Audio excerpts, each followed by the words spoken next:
ఓం మహాగణాధిపతయే నమః. ఓం గురుభ్యో నమః. ఓం శ్రీమాత్రే నమః. అరుణాం కరుణాతరంగితాక్షీం ధృతపాశాంకుశపుష్పబాణచాపాం అనిమాదిభిరావృతాం మయూకైః అహమిత్యేవ విభావయే భవానీం. శ్రీమాత్రే నమః. ప్రేక్షకులకి ఆ లలితాంబిక అమ్మవారి యొక్క అనుగ్రహం పరిపూర్ణంగా కలగాలని మనస్ఫూర్తిగా కోరుకుంటూ, మనకి ఉగాది నుంచే కొత్త సంవత్సర ఫలితాలు చూస్తాం. అయితే చాలామంది చేస్తున్న రిక్వెస్ట్ ఏంటంటే, సార్ మేము కొత్త సంవత్సరంలో ఏదైతే ప్లానింగ్ ఉంటుందో మేము ఈ సంవత్సరం అసలు ఏమేం చేయాలి, వేటికి బలం ఉంది, వేటికి బలం లేదు, గృహయోగానికి అనుకోండి, లేనట్లయితే వివాహానికి అనుకోండి, ఇన్వెస్ట్మెంట్స్కి అనుకోండి, అసలు గోచారంలో వాటి యొక్క బలాబలాలు ఎలా ఉన్నాయని తెలుసుకుందాం అనుకుంటున్నాం. బికాజ్ ఆఫ్ మాకు కొత్త సంవత్సరం అనేటువంటిది మీరు అన్నట్టుగా ఉగాది అయినప్పటికీ కూడా జనవరి నుంచి మనం మామూలుగా ఆంగ్ల సంవత్సరం చూసుకుంటాం కదా క్యాలెండర్లో అనేటువంటి విషయాలు అందరూ రిక్వెస్ట్ చేయడం వల్ల ఈ సంవత్సరం అనేటువంటి చెప్పడం జరుగుతుంది. బట్ మనది మాత్రం ఉగాదే, గుర్తుపెట్టుకోండి.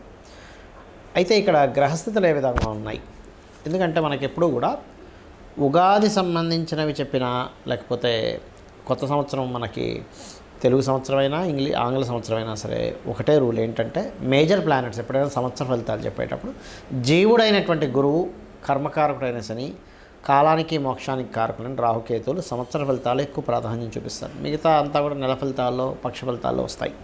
అయితే ఇక్కడ కనుక మనం చూసుకున్నట్లయితే గురువు మిథున రాశిలో ఉంటూ మీకు 6వ నెల నుంచి కర్కాటక రాశిలోకి వెళ్తున్నాడు, జీవకారకుడు గురువు. ఇక మనకి మీనరాశిలో శని భగవానుడు ఉన్నాడు. ఈ యొక్క శని భగవానుడు 26/7/2026 నుంచి వక్రిస్తున్నాడు. మీనంలో ఉన్న శని వక్రిస్తాడు. ఇక రాహువు, కేతువు డిసెంబర్ మాసం వరకు కుంభ రాశిలో రాహువు, సింహరాశిలో కేతువు ఉంటూ, వారు దాని తర్వాత డిసెంబర్ నుంచి కర్కాటకంలోకి కేతువు, మనకి మకరంలోకి రాహు వస్తున్నాడు.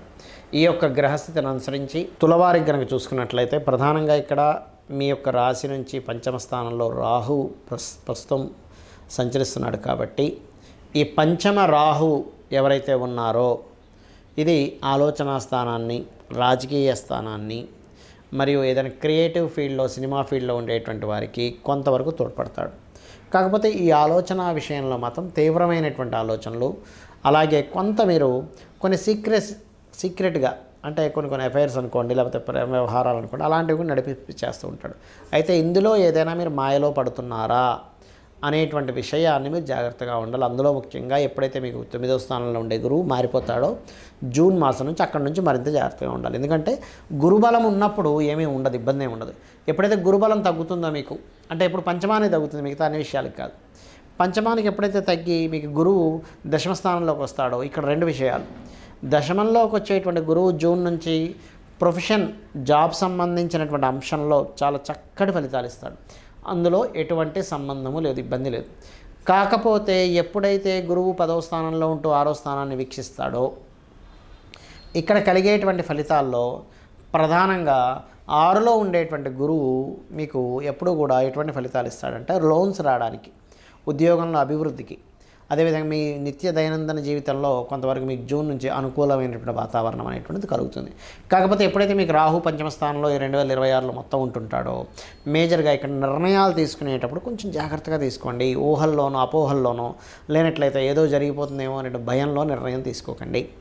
కాకపోతే ఇక్కడ మీకు దశమ స్థానంలో వచ్చేటువంటి గురువు జూన్ మాసం నుంచి ధనాభివృద్ధిని, కుటుంబాభివృద్ధిని, లోన్స్ రావడానికి, ఉద్యోగ సంబంధించిన విషయంలో అనుకూలతని ఇస్తుంది. ఇది గుర్తుపెట్టుకోండి. మరి మారకముందు గురువు యొక్క పరిస్థితి 9వ స్థానంలో ఉంటున్నాడు కదండి, అంటే ఎవరితో నేను ఇంటరాక్ట్ అయ్యి ఒక కొత్త అగ్రిమెంట్స్ చేసుకోవడానికి జూన్ లోపల చాలా బాగుందని చెప్పుకోవచ్చు. మరియు అదేవిధంగా సంతానం సంబంధించిన విషయంలో ఏదైనా అపోహలు, ఇబ్బందులు, అయితే సంతానం గురించి మీరు ఏదైనా బాధపడుతున్నా అది కొంతవరకు కవర్ చేస్తాడు గురువు, ఎంత పంచమ స్థానంలో రాహు ఉన్నా కూడా. అలాగే అదేవిధంగా లాభస్థానంలో ఉండేటువంటి కేతు రాజకీయ నాయకులకి, స్పిరిచువల్ రంగాల్లో ఉండేటువంటి వారికి, పూజా సామాగ్రి స్టోర్స్ వారికి, మెడికల్ రంగాల్లో ఉండేటువంటి వారికి, ఫార్మా రిలేటెడ్ రంగాల్లో ఉండేటువంటి వారికి చక్కగా అనుకూలతను ఇస్తున్నాడు. ఇక మీరు నిత్యము చేయవలసినటువంటి దేవత ఆరాధన, దుర్గాదేవి యొక్క ఆరాధన చేయండి. చండీ పారాయణాలు చేసుకుని వీలైనంత మటుకు ఈ యొక్క పంచమ స్థానంలో మీకు రాహు ఉన్నందుకు, పంచమ స్థానం అధిపతి శని అయినందుకు మీరు ఎంత చేస్తూ ఉంటే మీకు మిత్రులు శత్రువులు అవ్వకుండా, ఒక్కోసారి ఎలా ఉంటుందంటే మనకు చూడండి, మన మిత్రుడే అనుకుంటాం, తెలుసు శత్రు సంబంధించిన పనులు చేస్తూ ఉంటాడు. కాబట్టి ఈ యొక్క విషయంలో జాగ్రత్త తీసుకోండి, అన్ని విధాలు బాగుంటుంది. చాలామంది నన్ను అడుగుతున్న విషయం ఏంటంటే, ప్రతి దానికి జ్యోతిష్శాస్త్రంలో అతి ముఖ్యంగా చూసుకోవాల్సిన అంశాలు ఏమిటి అంటే, మనం జాతకం చూపించుకున్నప్పుడు అసలు ముఖ్యంగా చూసుకోవాల్సింది ఏమిటంటే టైమింగ్. అసలు మీరు ఏ సమయంలో మీ లైఫ్లో మెయిన్ టర్నింగ్ పాయింట్స్ ఏవైతే ఉంటాయో వాటి గురించి తీసుకోవాల్సిన నిర్ణయాలన్నీ కూడా చాలా స్పష్టంగా జ్యోతిష్శాస్త్రంలో చెప్పబడుతుంది. దీనికి మరి ఏమిటి ప్రామాణికం అంటే, ఒక జాతకం తీసుకున్నప్పుడు పాస్ట్ జరిగినటువంటివి కొన్ని చెప్తాం, వాళ్ళ ఇంట్లో వాళ్ళ గురించి చెప్తాం. ఎందుకంటే అప్పటి వరకు ఆ వ్యక్తిని చూడలేదు, వాళ్ళ ఇంట్లో వాళ్ళ గురించి తెలియదు, కానీ ఎలా చెప్తారంటే దాన్ని జ్యోతిష్శాస్త్రం అంటారు. అయితే మరి ఏమేమి కావాలి మనకి ఇక్కడ ఒక జాతకం చూసి చెప్పడానికి? నేము, డేటు, టైము, ప్లేసు సరిపోతాయి, పర్ఫెక్ట్గా ఉండాలి ఇవి తీసుకున్నప్పుడు మరి ఏమిటి ఉపయోగము? ఎందుకంటే జాతకం వల్ల ఏమిటి ఉపయోగం చాలామందికి సందేహాలు ఉన్నాయి. ఇప్పుడు మీరు స్ట్రెంగ్త్గా ఉండాలి, లైఫ్లో చాలా స్ట్రాంగ్ అవ్వాలి.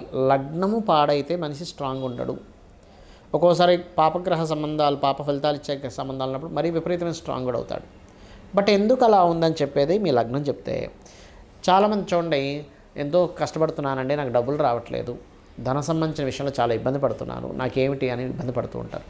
అటువంటి అప్పుడు మీరు మీ ధనాధిపతి ఎక్కడున్నాడు, 12 లగ్నాల్లో ధనాధిపతి ఎవరు, ఎక్కడున్నారు, మీకు అసలు ధనయోగం కలిగించేటువంటి వృత్తులేమిటి, వ్యాపారాలు ఏమిటి అనేటువంటిది మీ సెకండ్ లార్డ్ చెప్తాడు. అందుకని మీ ధనాధిపతి ఎవరో తెలుసుకోవాలి. దానికోసం జ్యోతిష్శాస్త్రాన్ని మీరు తెలుసుకోవాలి. అలాగే ఒక్కొక్కసారి ఏమవుతుంటుందంటే, మనం ప్రయత్నం చేస్తుంటాము, కానీ ఎన్ని ప్రయత్నాలు ఎంత నిజాయితీగా ఎంత ధర్మబద్ధంగా ఉన్నా మన ప్రయత్నం సక్సెస్ అవ్వదు. అర్థం కాదు ఏమిటి అసలు దేవుడు ఉన్నాడా లేడా, నేను ఆలయానికి వెళ్ళానండి అంటే. ఇక్కడ నేను అనేది ఏంటంటే, నేను చిన్న ఎగ్జాంపుల్ చెప్తాను. మీకు ఒక క్యాండిల్ వెలుగుతుంది, ఆ క్యాండిల్లో వెలుగుపెట్టారు, కాలుతుంది. దేవుడు ఉన్నాడా లేడా నాకు కాలడం ఏమిటి అంటే, దాని ధర్మం అది చేస్తూ ఉంటుంది. అగ్ని యొక్క ధర్మాన్ని అగ్ని పాటిస్తూ ఉంటుంది. మీరు క్యాండిల్లో వెలిపెట్టి అయ్యో నాకు కాలిపోయింది, దేవుడు ఉన్నాడు లేడా అనుకుంటే ఇది ఎలా ఉంటుందంటే, షేర్ మార్కెట్ మీకు పనికి రాదు అని అనుకున్నాం, వెళ్ళి షేర్ మార్కెట్లో డబ్బులు పెట్టాం, పోయింది.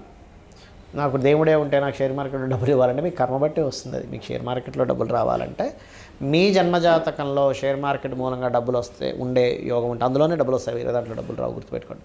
లేదంటే స్కూల్స్, కాలేజ్, టీచింగ్ ద్వారాలో అప్పుడు గురువు ఇస్తాడు, మెడికల్ రంగాల్లో రవి ఇస్తాడు, మానసిక సంబంధించిన ఫుడ్ రిలేటెడ్ చంద్రుడు ఇస్తాడు. ఇలా ఒక్కొక్క దానికి ఒక్కొక్కటి ఉంటుందనే విషయం మీరు అర్థం చేసుకోవాలి. మీరు చేసే ప్రయత్నం ఎందుకు సక్సెస్ అవ్వట్లేదని మీ థర్డ్ లాట్ బట్టి చెప్తుంది.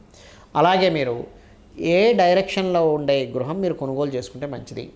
ఎందుకంటే అన్ని దిశలు మంచివే, ఏ దిశ చెడ్డదనేటువంటిది లేదు. అలా చెడ్డదైతే పడమర దక్షిణమే చెడ్డదైతే మరి ఆ పరమాత్మ పడమర దక్షిణమే సృష్టించకూడదు, 2 దిశలే సృష్టించాలి, తూర్పు ఉత్తరమే సృష్టించాలి, పడమర దక్షిణం సృష్టించకూడదు, గుర్తుపెట్టుకోండి. మరి దక్షిణ పడమరాలు ఎందుకున్నాయి, నైరుతి ఎందుకుంది అంటే ఒక్కొక్క దిశకు ఒక్కొక్క ఎనర్జీ ఉంటుంది. ఆ రకంగా మీ పేరులో ఉండే మొదటి అక్షరాన్ని తీసుకొని మీరు అసలు ఏ దిశలో ఉండాలి, మీ జన్మజాతకంలో ఉండేటువంటి రాహుకేతువుల యొక్క స్థితిగతిని బట్టి, శుభగ్రహాలు పాపగ్రహాలు ఉండేటువంటి స్థితిగతులను బట్టి మీరు ఏ డైరెక్షన్స్లోకి వెళ్ళి ఉంటే మీ లైఫ్, మీరు పడుతున్నటువంటి కష్టానికి సరైనటువంటి ఫలితం వస్తుంది అనేటువంటిది వాస్తుపరంగా జాతకపరంగా చూసి చెప్పుకోవచ్చు. అదేవిధంగా మీ యొక్క సంతానం ఎందుకు కలగట్లేదు, అసలు సంతానం అభివృద్ధి అవ్వాలంటే మీరేం చేయాలి, మీ సంతానం ఏం చేయాలని ఒక క్లారిటీ ఇస్తుంది. మీరు తీసుకునే నిర్ణయం ఈ నిర్ణయం ఇప్పుడు తీసుకోవచ్చా తీసుకోకూడదు అనేటువంటి విషయాన్ని చాలా స్పష్టంగా జ్యోతిష్శాస్త్రం నిర్ధారిస్తుంది. అలాగే మరి కొంతమందికి అప్పుల పాలైపోతూ ఉంటారు. అసలు ఎటువంటి వాటి మూలంగా అప్పుల పాలవుతారు? బిజినెస్ వల్ల అవుతారా, ఫ్రెండ్స్తో లగ్జరీగా వెళ్ళడం వల్ల అవుతారా, లేనట్లయితే పర్టికులర్గా మీరు గమనిస్తే కనుక ఒక్కొక్కసారి ఎవరికో డబ్బులు ఇస్తారు, అప్పు చేసి వాళ్ళు ఏదో గవర్నమెంట్ జాబ్ ఇప్పిస్తారనో, అలాంటి వాటి వల్ల అవుతారా అనేది చాలా స్పష్టంగా ఉంటుంది. సో మీరు అప్పుల నుంచి బయటపడాలంటే ఏం చేయాలి, అసలు ఏ దానం చేసుకోవాలి. అలాగే వివాహానికంటే ఒక సమయం ఉంటుంది, టైమింగ్ మెయిన్గా. అసలు ఎప్పుడు మీరు వివాహం చేసుకుంటే మంచిది, ప్రతి జాతకుడికి 3 నుంచి 5 సార్లు వస్తుంది. ఇప్పుడు మన సంవత్సర ఫలితాల్లో ఇక్కడ ఎప్పుడుంది గురుబలం, మనం గురుబలం అంటారు కదా. కేవలం అంటే గురుబలం ఒక్కొక్క దానికి పనిచేస్తూ ఉంటుంది. వివాహానికి పనిచేస్తుందా, గృహానికి పనిచేస్తుందా, ధనం రావడానికి పనిచేస్తుందా, సంతానం కోసం పనిచేస్తుందా, ఇన్వెస్ట్మెంట్స్ కోసం పనిచేస్తుందా అనేది తెలుసుకోవాలి గురుబలాన్ని. ఆ రకంగా వివాహ సమయం ఎటువంటి, మీ పర్సనల్ చార్ట్ చూస్తే ఎలాంటి అమ్మాయి వస్తుంది, అమ్మాయి ఏమైనా హెల్త్ ఇష్యూస్గా ఉంటుందా, లేకపోతే అబ్బాయి కావచ్చు అమ్మాయి కావచ్చు, వాళ్ళ యొక్క తత్వం ఏంటి, వాళ్ళ యొక్క మొండితనం ఏమిటి, వాళ్ళ అతమంచితనాలు ఏమిటి, అవన్నీ కూడా తెలుస్తాయి.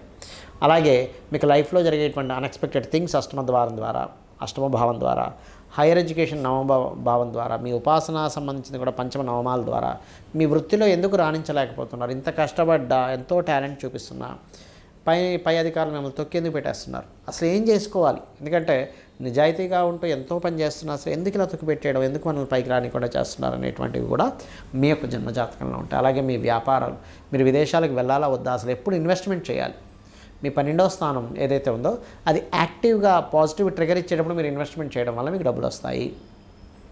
అది నెగిటివ్ ట్రిగర్ ఇస్తుంది, నిమిత్తాలన్నీ కొంచెం డిఫరెంట్గా కనిపిస్తున్నాయి. అప్పుడు ఏమవుతుంది, మీరు చేసే ప్రతి రూపాయి కూడా అది డెడ్ ఇన్వెస్ట్మెంట్ అవుతుంది. దానివల్ల మీకు రూపాయి కూడా రాదు, గుర్తుపెట్టుకోండి.